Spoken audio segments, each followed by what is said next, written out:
자, 정말 하나님이 주신 사명을 얼마나 잘 감당하고 정직하고 성실하게 섬겼는지를 생각할 때마다 좀 만회할 기회가 있어야 되겠다는 생각을 많이 하게 됩니다.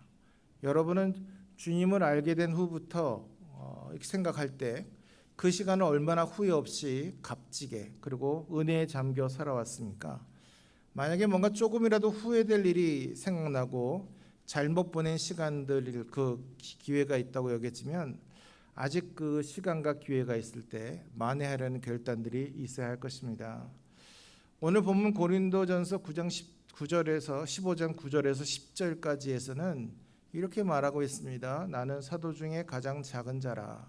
나는 하나님의 교회를 박해하였으므로 사도라 칭함받기를 감당하지 못할 자니라. 그러나 내가 나된 것은 하나님의 은혜로 된 것이니 내게 주신 그의 은혜가 헛되지 아니하여 내가 모든 사도보다 더 많이 수고하였으나 내가 한 것이 아니오 오직 나와 함께 하신 하나님의 은혜로라 라고 했습니다. 우리가 생각할 때 내가 무엇이든 할 수 있는 능력이 있을 때 어떤 일을 이뤄내면 그건 내가 해냈다고 교만해질 여지가 있겠지만 어떤 능력도 자격도 없을 때 어떤 일을 이루어낸다면 그건 하나님께서 하셨다고 인정하게 되는 것입니다. 이렇게 사도 바울도 본래 자신은 교회를 핍박하던 자였음에도 불구하고 그런 자신이 이렇게 변화돼서 어떤 사도보다도 주의 일을 많이 할 수 있게 된 것은 자신이 이루어낸 결과가 아니라 하나님께서 베푸신 전적인 은혜인 것으로 이런 자신 변화가 예수님께서 부활하신 강력한 증거라고 고백한 것입니다. 그러니까 이렇게 자신이 부활하신 주님을 만나서 사도로 부르심을 받을 수 있었던 것은 전적인 하나님의 은혜도 된 것이다라고 거듭거듭 강조하고 있는 것입니다. 그런데 이 말씀을 가만히 살펴보면 핍박자 사울이 모두가 아는 지금의 사도 바울이 된 것은 하나님께서 그에게 주신 은혜가 헛되지 아니했기 때문이다. 이런 말이 나옵니다. 그러니까 하나님께서 주신 은혜가 바울에게 무엇인가를 하도록 했다는 겁니다. 그렇게 우리가 하나님 나라 십자가 복음으로 구원받고 하나님의 자녀가 되는 큰 은혜를 입게 되면 그 은혜가 우리를 가만두지 않습니다. 그래서 예배와 말씀을 통해 은혜 받으면 성도들이 하는 고백이 나는 예배 이전의 삶을 다시 살지 않겠습니다 라는 것이 되어야 하는 것입니다. 하나님의 은혜가 성도들을 그대로 두지 않습니다. 은혜는요 꼭 내가 원하는 모양이지만은 않습니다. 그러니까 하나님의 은혜는 궁극적으로 우리의 생명으로 풍성하게 하고 하나님을 더욱 신뢰하게 하고 헌신되게 하는 방향으로 우리 인도해 갑니다. 그게 꼭 성공, 승리, 합격, 형통 이런 결론으로만 나누지 않습니다. 그것만 은혜가 아닙니다. 고통 중에 하나님의 뜻을 발견하는 것 이것도 은혜고요. 실패와 불안 가운데 흔들리지 않고 요동치 않는 하나님 말씀의 기준을 발견하는 것 이런 것도 은혜고요.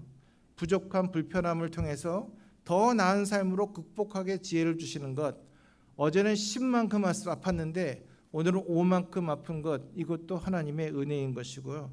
불치병 가운데 영원한 천국 소망의 전도자가 되게 하시는 것 이것도 하나님의 은혜입니다. 자기에게 하나님의 은혜란 어떻게 찾아오는 걸 찾아보지 않으면 받은 은혜도 다 놓쳐버릴 수 있는 것을 명심해야 됩니다. 질병과 실패와 불합격, 소회 이런 게 있다고 해서 은혜가 없는 것이 아닙니다. 그렇게 남을 판단해도 안 된다는 것입니다. 그래서 근본적으로 목사님들이 설교를 준비할 때 그 말씀이 하나님께서 주시는 은혜와 도전의 말씀이기를 깊이 기대합니다. 그런 준비 시간이 목사님들에게 매우 설레는 시간이기도 합니다. 그런 말씀의 교훈을 찾고 은혜를 묵상하다가 근데 우리 현실을 보면 간혹 답답한 마음이 들기도 합니다. 과연 이 말씀의 교훈과 주는 은혜 정도로 성도들이 세상을 넉넉히 이기며 살아내기에 충분할까 하는 생각이 들기 때문입니다. 그래서 이 모든 것이 아무리 완벽하게 준비되더라도 성령님께서 역사하시는 충만한 은혜가 아니면 방법이 없다고 고백하는 겁니다. 목사님들이 아무리 좋은 내용으로 묵상하며 말씀을 준비했어도 그것은 아직 흙으로 빚어놓은 아담과 같습니다. 거기에 하나님의 생기가 들어가야 사람이 된 것처럼 이 말씀에 성령이 임하시고 은혜가 부어져야 하나님 말씀으로 들려지게 됩니다. 그래서 하나님 말씀으로 선포되는 설교를 받을 때 우리 성도들도 그 말씀을 똑바로 받아야 그 믿는 자 속에서 그 말씀이 살아 역사하게 됩니다. 근데 목사님들이 같은 본문 가지고 설교를 해도 조금씩 다른 이유는 이 설교라는 게 목사의 지식을 전하는 게 아니고 하나님께서 목사의 경험과 인격을 통해서 성도들에게 전하고자 하는 말씀을 전하는 거기 때문입니다. 설교자의 전인적인 요소 안에서 숙성되어진 말씀이 그 통로를 통해서 나오게 되기 때문에 조금씩 강조점도 설명도 이해도 다 다를 수 있습니다. 목사님들이 설교하기 어려운 것이 성경을 설명하는 것으로만 설교가 끝나지 않습니다. 그 말씀이 성도들과 어떤 관계가 있는지까지 연결해 주어야 설교가 완성되는 것입니다. 그래서 어떤 단어를 그냥 잘 듣는 단어, 많이 듣는 단어를 선포하면 되는 게 아니라 그게 무슨 뜻이고 나와는 무슨 상관이 있습니다까지 해줘야 우리가 은혜로 연결이 됩니다.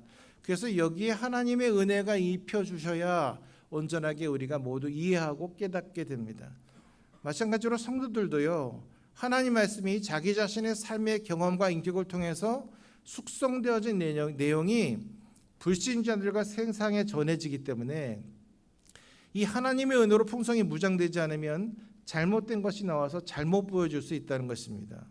목사님들이 말은 잘 안 하지만 목사님의 설교를 통해서 성도들이 하나님께 하시는 말씀을 듣고 있는지를 굉장히 궁금해합니다. 지난주 제가 설교한 후에 지나다가 보니까 어떤 분들이 지랄 총량 불변의 법칙 이 얘기를 하고 계셨습니다. 제가 예화로 잠깐 들었던 건데요.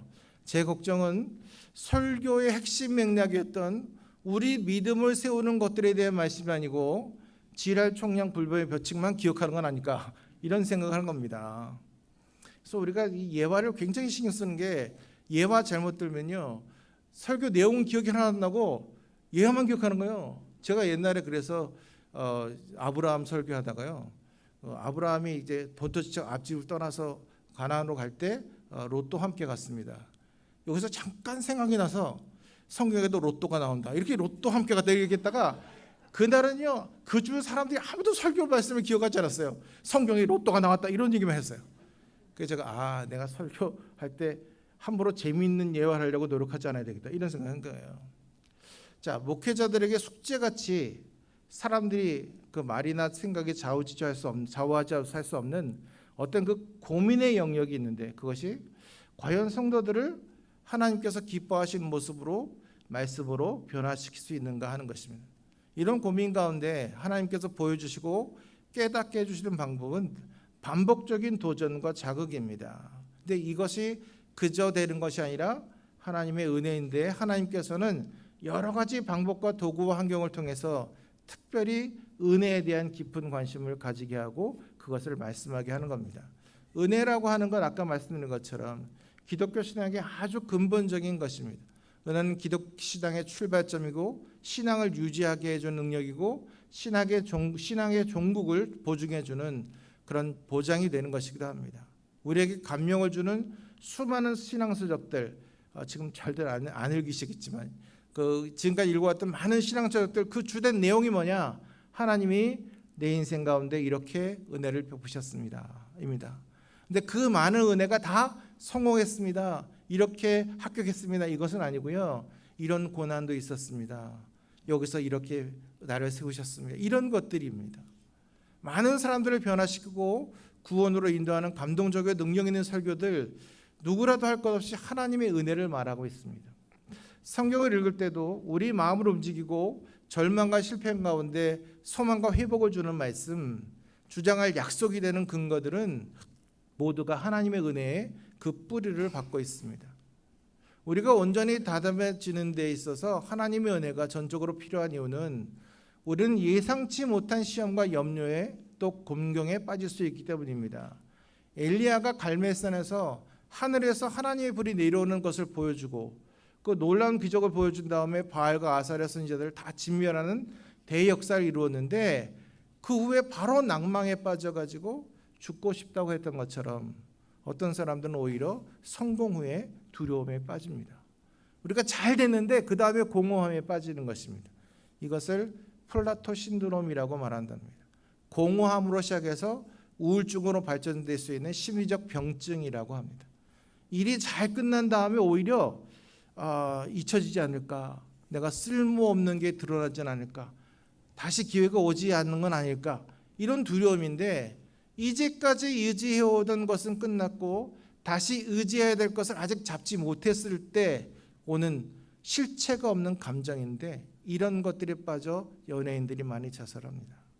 이런 감정이 자연스럽지 않은 것은 이건 하나님께로부터 오는 것이 아니기 때문입니다. 이는 다분히 사단의 공격입니다. 이런 두려움은 결국 자기 자신을 고립시킴으로 주변과 단절하게 하는데, 여기에는 하나님과의 단절로 예외가 아닙니다. 문제는 하나님과의 단절은 죄와 관계가 있습니다. 그러니까 이 공허와 우울과 불안이라는 것이 그것을 극복하게 하기 위해서 그 삶에 죄를 끌어들이고, 그 죄는 하나님을 두려워하게 함으로 관계를 단절시켜 버린다는 겁니다. 그러기에 길이 보이지 않으면 우리는 은혜를 구해야 합니다. 하나님께서 하셔야 뭐라도 될 수 있는 겁니다. 은혜와 평강의 근원은 하나님이시고 그 통로는 예수님이시기 때문입니다. 오랜 신앙생활에도 불구하고 아직도 그 삶이 강팍하고 메마르고 용납할 수 없는 좁은 마음을 느낄 때는 아마도 이 하나님의 은혜에 아직 빠져보지 않았다고 보면 거의 맞습니다. 자기가 먼저 은혜의 풍성함에 빠져가지고 인격 전체가 은혜에 젖어들고 그 은혜를 온전히 아는 자가 되기 전에는 은혜를 베풀 여유도 능력도 생기지를 않습니다. 그 사람은 다른 것은 몰라도 아직 이 은혜를 아는 일에 있어서는 공사가 끝나지 않은 사람들입니다. 여러분, 우리가 길 가다가 공사장이 있고 뿔뚝 뛰어나왔으면 거기 간판 세워져 있어요. 공사 중, 통행에 불편을 드려 죄송합니다, 이런 게 있잖아요. 우리 인생도 누군가에게 불편을 주고 있으면 아직 공사 중인 거예요. 그래서 죄송해야 돼요, 빨리 공사 끝내겠습니다 하고 자기를 다스릴 줄 알아야 됩니다.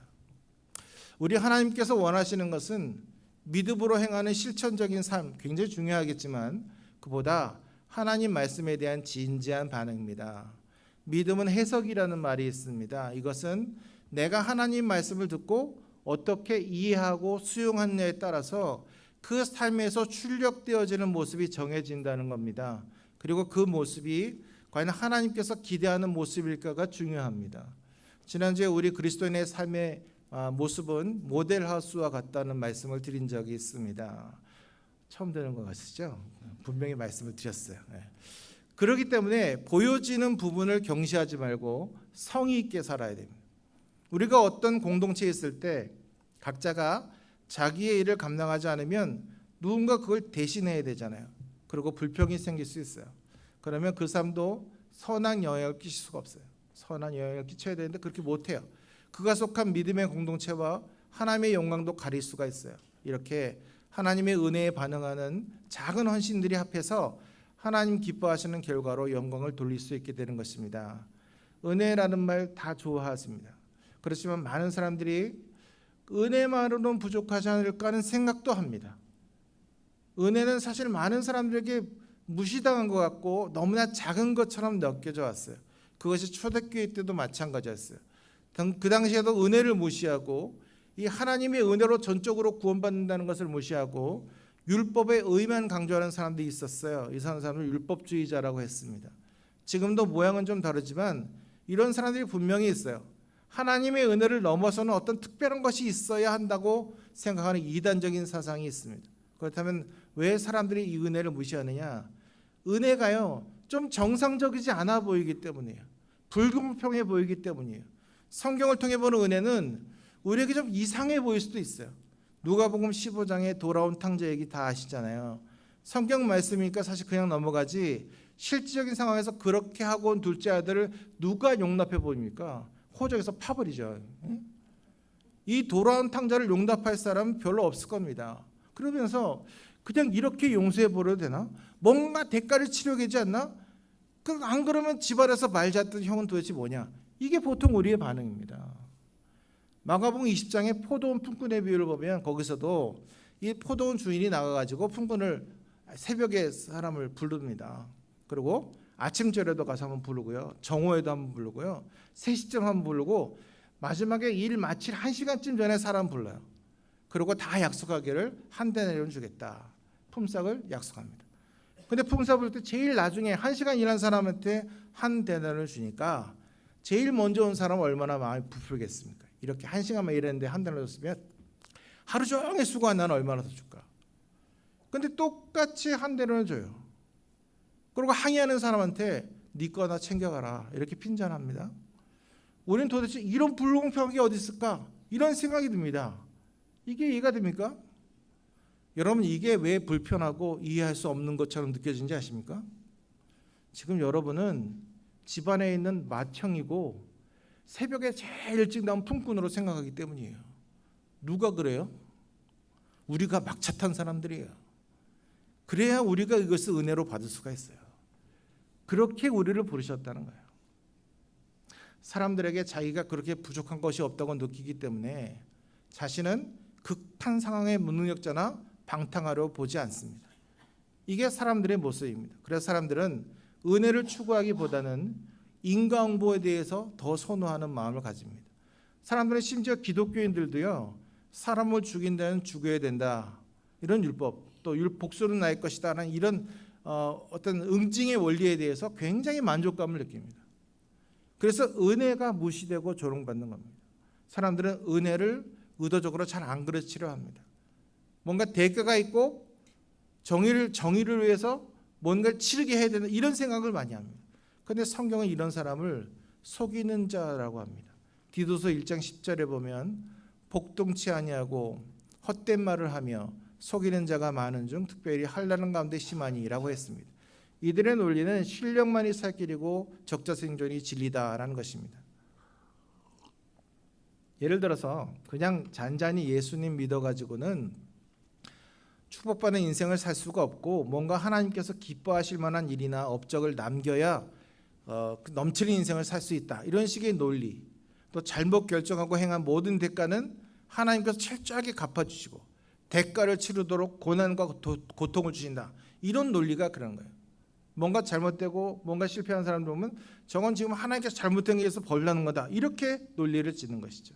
근데 성경은 이런 논리는 속이는 것이다 라고 선언하고 있습니다. 이건 하나님의 은혜를 모르는 무식한 똑똑한 이들이 말하는 것이다.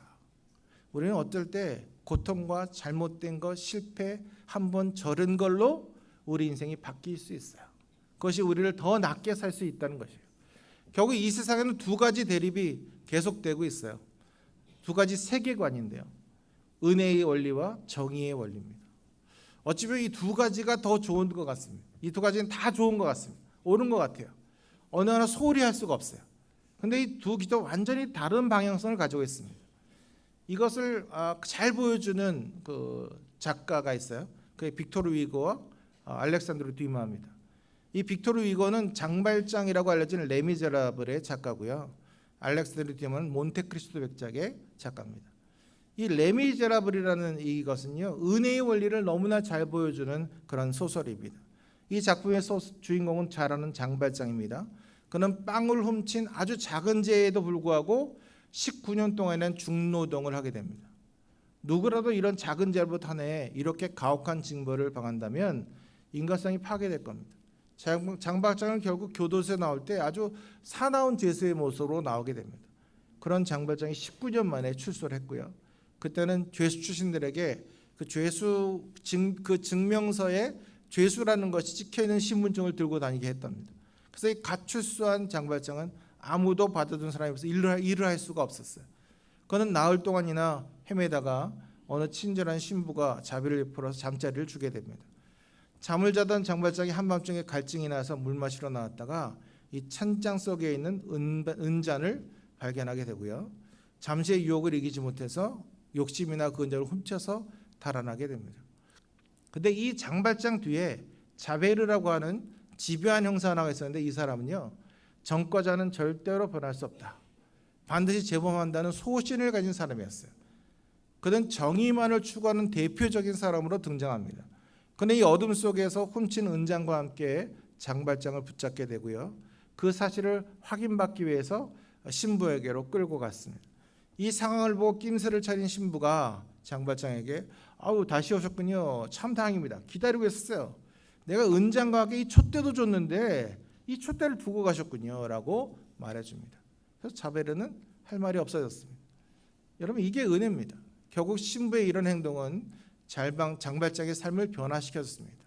정의가 장발장의 삶을 바꿔준 게 아니고 은혜가 장발장의 삶을 바꿨습니다. 나중에 정의밖에 모르던 형사 자베르는 오히려 장발장의 도움으로 목숨을 건졌고요. 그런데 그 사실을 견디지 못하고 결국 자살해버립니다. 이 작품이 말하고자 하는 주제가 바로 은혜입니다. 은혜가 얼마나 강력한 힘과 능력을 가지는지를 우리에게 극명하게 보여준 것입니다. 모든 성도들이 은혜를 알아야 됩니다. 또 하나의 세계관을 보여주는 것이 이 알렉산더 디마의 몬테소로 극작입니다. 이 소설은 한 피해자가 자기에게 누명을 씌운 네 사람에게 교묘하게 복수해 나간다는 내용입니다. 전형적인 권성징악 얘기입니다. 그래서 이 작품에는 아주 시원한 카타르시스가 나옵니다. 근데 그뿐이에요. 시원하다, 사이다다 이런 건 말아요. 거기는 어떤 사람도 변화되지 않아요. 정의에는 물론 선하고 의롭고 합리적인 힘이 있습니다. 그러나 은혜의 힘은 달라요. 은혜는 사람을 변화시키는 능력이 있다는 거예요. 은혜에는 사람을 변화시키는 초자연적 능력이 담겨져 있습니다. 정의는 중요한 것이에요. 그러나 의에 머무지 말고 은혜의 자리까지 나가야 됩니다. 왜 그러냐? 기독교는 은혜의 풍성함을 누리는 종교이기 때문입니다. 의만 붙들면 머리까지는 어떻게 변화될 수 있는데 은혜까지 나가야 그 삶이 변화될 수 있다는 거예요. 하나님 앞에서 자신의 모든 의에서 벗어나지 않는 한 이 은혜에는 잠길 수가 없습니다. 여러분은 하나님 앞에서 무엇이 그렇게 자신이 있습니까? 자신의 의 중에 내세울 게 있습니까? 근데 우리가 기억할 것은 나는 나의 의를 들고는 하나님 앞에 단 한순간도 설 자신도 능력도 없는 존재라는 겁니다. 그저 오늘 우리는 나 같은 죄인 살리신 하나님의 은혜가 놀랍다고 찬송만 부를 수 있습니다. 로마서 3장 9절에서 18절 좀 긴 구절인데 제가 한번 읽어드리겠습니다. 기록한 바 의인은 없네 하나도 없으며 깨닫는 자도 없고 하나님을 찾는 자도 없고 다 치우쳐 한 가지로 무익하게 되고 선을 행하는 자는 하나 없다니 하나도 없도다. 저희 목구멍은 열린 무덤이요 그 혀로는 소기를 베풀며 그 입술에는 독사의 독이 있고 그 입에는 저주와 악독이 가득하고 그 발은 피 흘리는 데 빠른지라 파멸과 고생이 그 길에 있어 평강의 길을 알지 못하였고 저희 눈앞에 하나님을 두려움이 없느니라 함과 같으니라. 우리가 알거니와 무릇 율법이 말하는 바는 율법 아래 있는 자들에게 말하는 것이니 이는 모든 입을 막고 온 세상으로 하나님의 심판 아래 있게 하려 함이라. 이 말씀은 죄에 대한 철저한 고백, 죄의 나열이 되어 있습니다. 그러고 나서 20절에 뭐라고 되어 있느냐? 그러므로 율법의 행위로 그의 앞에 의롭다 하심을 얻을 육체가 없다. 이렇게 마지막으로 선언되어 있어요. 우리가 아무리 선하게 살고 뭐 좋은 일을 해도 그것으로 하나님 앞에 의롭다함을 받을 수는 없는 것이다. 은혜 없이 의롭다함을 받을 육체가 없다라는 것입니다. 그러나 하나님께서는 우리에게 은혜 받을 수 있는, 구원받을 수 있는 새롭고 산 길을 주셨는데 로마서 3장 22절 24절을 보면 이렇게 나옵니다. 곧 예수 그리스도를 믿음으로 말미암아 모든 믿는 자에게 미치는 하나님의 의인이 차별이 없느니라. 모든 사람이 죄를 범하였음에 하나님의 영광에 이르지 못하더니 그리스도 예수 안에 있는 구속으로 말미암아 하나님의 은혜로 값없이 의롭다 하심을 얻은 자 되었느니라. 그래서 값없이 의롭다 하심을 얻은 것, 이것을 받아 은혜라고 하셨습니다. 그러면 은혜 없이 펄펄 뛰어다니면 안 됩니다. 그럼 언제만 납니다. 은혜를 구하는 방편의 한 가지가 아니지만 무엇보다 기도함으로 구해야 될 것입니다. 이게 중요한 것이 우리가 기도한다는 것은 겸손한 겁니다. 자기를 낮추는 겁니다. 나는 할 수 없고 오직 하나님의 인도하심만 모든 해결이 가능하다는 고백이기 때문입니다. 그리고 이런 고백에는 그 응답에 따라서 열려지는 문으로 들어가겠다는 결단이 따릅니다. 여러분 기도하고 응답 줬는데 그 응답대로 순종하지 않으면 못하러 기도합니까? 이 결단 없이 여러분 함부로 기도하지 마십시오. 그럼 위대한 기도가 나오지 않습니다. 그런데 우리가 하나님의 은혜를 구하며 기도할 때 이런 것 생각해야 돼요. 내가 기도한 것을 응답받으면 과연 그게 내게 어떤 유익이 있는가? 그리고 내가 구한 응답을 받으면 내 가족과 주변인들에게 어떤 득이 있고 세상은 무슨 영향을 끼치며 그 응답이 과연 하나님께 기뻐하신 일일까? 이거 생각해보고 기도하시면 내가 제대로 된 것을 구하고 있는지, 아무에게도 유익이 안 되고 하나님께도 영광도 안 되는 그런 걸 구하면 그 응답이 되겠습니까? 에베소서 3장 14절 19절에 보면 우리가 하나님 앞에 간절히 기도할 내용을 사도 바울이 알려줍니다. 이렇게 나옵니다. 이러므로 내가 하늘과 땅에 있는 각 족속에게 이름을 주신 아버지 앞에 무릎을 꿇고 기피오니, 간절하게 기도하는 것이죠. 그의 영광의 풍성함을 따라 그의 성령으로 말미암아 너희 속사람을 능력으로 강건하게 하시며 믿음으로 말미암아 그리스도께서 너희 마음에 계시게 하시옵고 너희가 사랑 가운데서 뿌리를 박히고 터가 굳어져서 능히 모든 성도와 함께 지식이 넘치는 그들의 사랑을 알고 그 너비와 길이와 높이와 깊이가 어떠함을 깨달아 하나님이 모든 충만하신 것으로 너에게 충만하시기를 구하노라. 이게 우리가 기도할 내용이라는 거예요. 여러분, 우리가 옛날에 부른 그 복음성 과정에 이런 게 있어요. 나의 입술의 모든 말과 나의 마음의 묵상이 주께 연락되기를 원합니다. 그렇게 그 노래를 하지만 좀 정직하게 생각해 보면요, 두려워요. 왜? 나의 그 정지되지 않은 말들과 또 이 물나는 생각들이 하나님께 보여질까봐 그거 함부로 얘기할 수 없는 거더라고요. 그러니까 하나님 이걸 바꿔달라고 얘기 먼저 해야죠. 나의 입술의 말들이 하나님께 연락될 만한 말들로, 나의 생각들이 하나님께서 보시 기특한 것들로 바꿔달라는 기도가 우리에게 먼저 선행돼야 될지 모릅니다. 왜? 이 세상에는 그 너무나 물란하고 너무나 타락했기 때문입니다. 이제 우리가 은혜로 아는 자인지 여부는 뭘로 알 수 있느냐? 그 시금석을 용서와 충성이라고 말들 해요. 먼저 은혜를 아는 자가 보여주는 특징을 용서라고 하는데, 바울이 자신을 핍박하는 자가 보여주는 특징을 용서라고 했어요. 바울은 자기가 다른 사람들을 자기를 핍박하는 사람을 용서할 수 있던 이유가 먼저 은혜를 풍성하게 누렸기 때문이래요. 은혜를 누렸기 때문에 용서할 수 있었다는 거예요. 빌립보서를 보시면요, 빌립보서는 바울이 옥중에서 쓴 서신입니다. 바울은 지금 옥에 갇혀 있는데 이 모습을 보고 좋아하는 무리가 있었대요. 빌립보서 1장 17절 18절을 보니까 저들은 나의 매임에 괴로움을 더하게 할 줄로 생각하여 순전치 못하게 다툼으로 그리스도를 전파하느니라. 그러면 무엇이뇨? 외모로 하나 참으로 하나 무슨 방도로 하든지 전파되는 그리스도니 이로써 내가 기뻐하고 또 기뻐하리라. 바울은 어떻게 용서하는 마음이 생겼느냐? 바울은 은혜를 아는 자였기 때문이에요. 창세기 보면요, 요셉도 형들을 용서합니다. 어떻게 하느냐? 창세기 45장 5절에 보면 이럽니다. 당신이 나를 이곳에 팔았으므로 근심하지 마소서, 한탄하지 마소서. 하나님이 생명을 구원하시려고 나를 당신들 앞서 보내었나이다. 여러분, 은혜는 꼭 우리가 생각하는 모습으로 오는 게 아니에요. 내가 노예로 팔렸어요. 근데 지금 보니까 그게 은혜로 하나님께서 만드신 과정이었다는 거예요.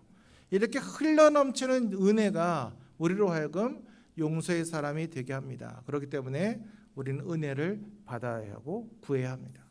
많은 사람이 고민이 많을 때 짜증내고 자기 일이 바쁠 때 무시하고 생각이 많을 때 혼자 있으려고 하고 그러는데 그건 잘못 배운 거예요.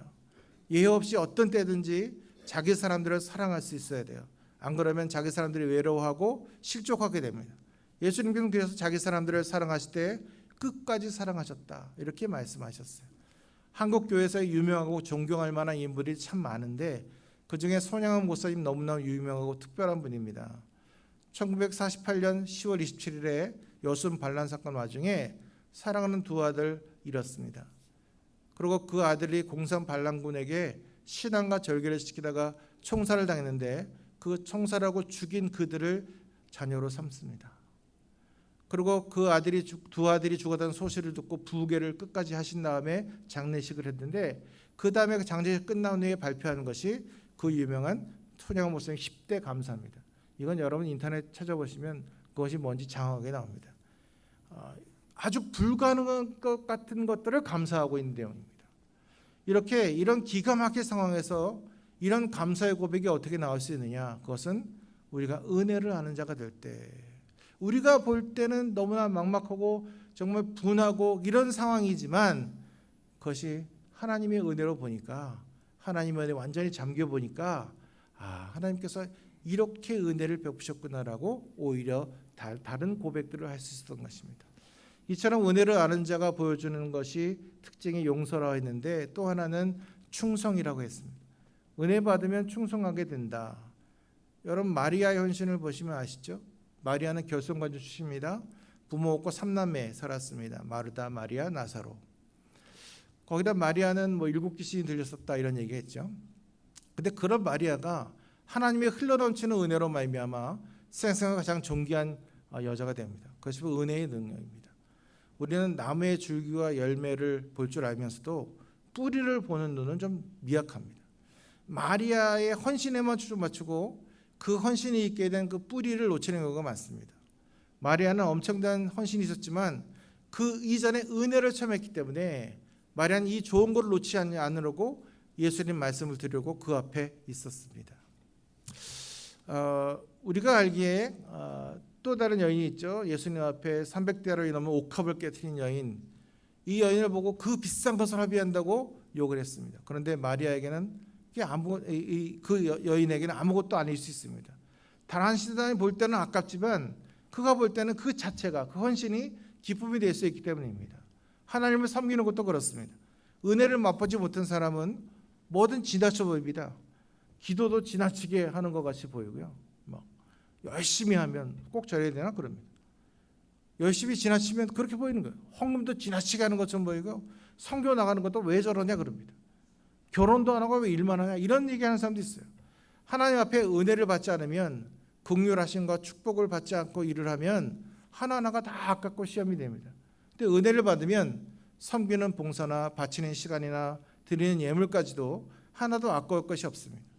하나님께 충성하는 사람, 하나님께 크게 시인받는 일꾼들의 공통점이 뭐냐면 그것은 하나님 앞에 먼저 은혜 받은 사람입니다. 은혜 받지 않고 일을 하면 그만큼 힘듭니다.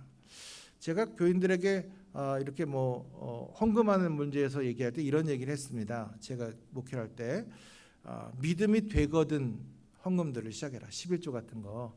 괜히 자기 믿음도 안 되고 부부가 합의도 안 되는데 더건더건 하다가 시험 들지 말고 하라. 왜냐하면 그 마음에 이것에 대한 부담이 있고 시험이 될 것을 시험을 거스리고 하지 말라는 거예요. 근데 믿음이 되면 해야죠.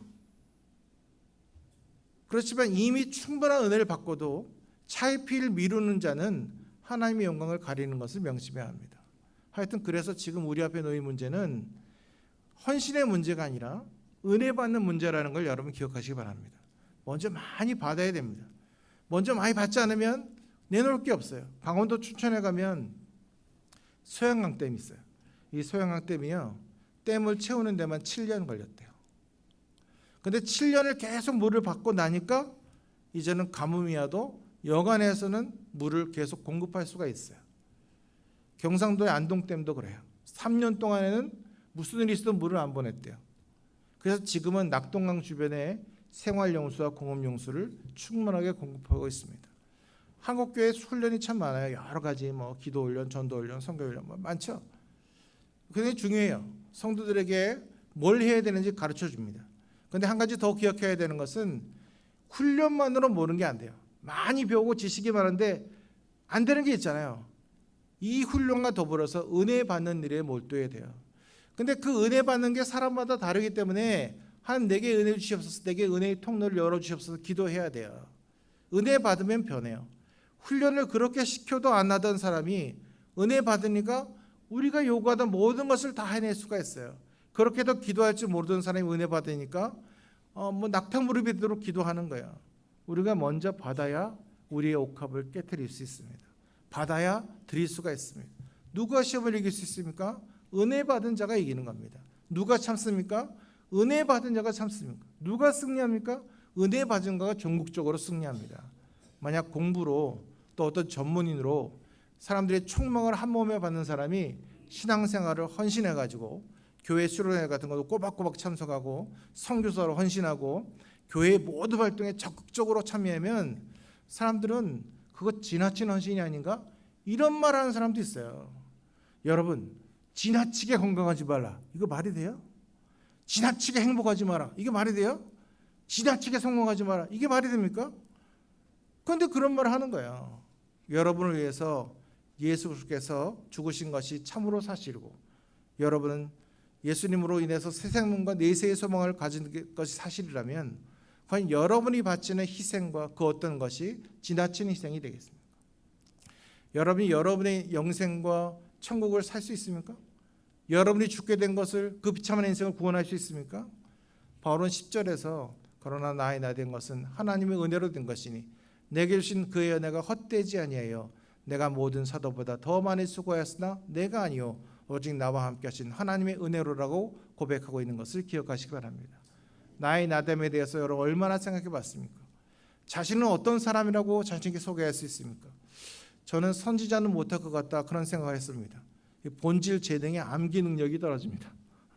근데 선지자들은요 장황한 하나님 말씀을 하나님 의도에 맞춰 정확하게 전달해야 됐습니다. 나의 나됨은요 자기 정체성, 자신의 자리를 제대로 찾을 때 갖춰집니다. 그렇기 때문에 우리가 신앙생활 하다가 주님 때문에 받는 대접 같은 거 이 당연한 것을 여기지 말아야 됩니다. 세상에도 없는 대접을 예수 믿는다고 교회 다닌다고 받는 대접들이 간혹 있습니다. 그건 원래 하나님께서 받으실 영광을 내가 야매로 누리는 게 아닌지 이거 정직하게 좀 생각해 봐야 됩니다. 한 알의 밀이 죽는다는 의미는 자기 모습을 포기한다는 겁니다. 씨앗이 깨져야 싹이 나고 줄기가 자라고 시간이 지나 열매를 맺습니다. 밀씨는 땅에 묻히고 모양이 깨지고 뿌리가 생기고 사라질 때 자기 역할을 다한 겁니다. 어디에 있든지 거기 있는 이유가 주님께서 두신 것이기만 하면 아무 문제가 없습니다. 그 상황이 어떻든 남들이 보기 어떻든 하나님 두신 것이면 맞는 것입니다.